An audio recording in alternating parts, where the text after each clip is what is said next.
The mansion on Marrow Hill had always been a landmark, looming, elegant, and long abandoned after the Delcourts vanished one winter without a trace. Locals said the place was cursed, but rumors in the nearby town shifted after the new owners arrived. A quiet couple. No history, no background, and no reason for choosing that house. At first, people noticed small things. The iron fence that circled the estate looked newly painted, almost alive with shine. Then, children playing near the perimeter swore it was taller than before. By morning it was. Each night the fence climbed another inch, dark metal vines coiling and twisting upward like something growing under command. When the groundskeeper, a man named Rourke, went missing, the sheriff found his flashlight at the base of the fence, its beam frozen on a patch of grass slick with something black and sticky. They said it wasn't blood. They were wrong. Elena, a folklore researcher drawn by the mansion's history, arrived under the guise of documenting its architecture.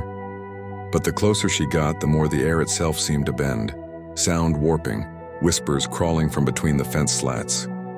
They spoke in sighs, stay out, or stay forever.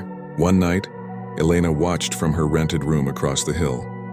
The fence pulsed, metal veins expanding, the spikes writhing as if tasting the air. The mansion's windows flickered with pale blue light. Shadows pressed against the glass from inside, clawing for release. Then she saw them, the Delcourts. Their faces, stretched and translucent, trapped within the metal itself. Not haunting the mansion, feeding it. Every year the barrier grew taller to keep the hunger contained. By dawn, Elena understood. The fence wasn't a wall of protection. It was a cage.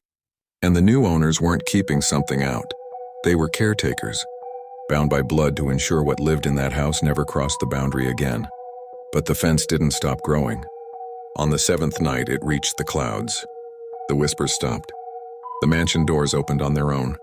No one in Marrow Hill has seen daylight since. Some boundaries aren't meant to be crossed, and some walls exist not to imprison evil, but to remind us what happens when curiosity becomes invitation.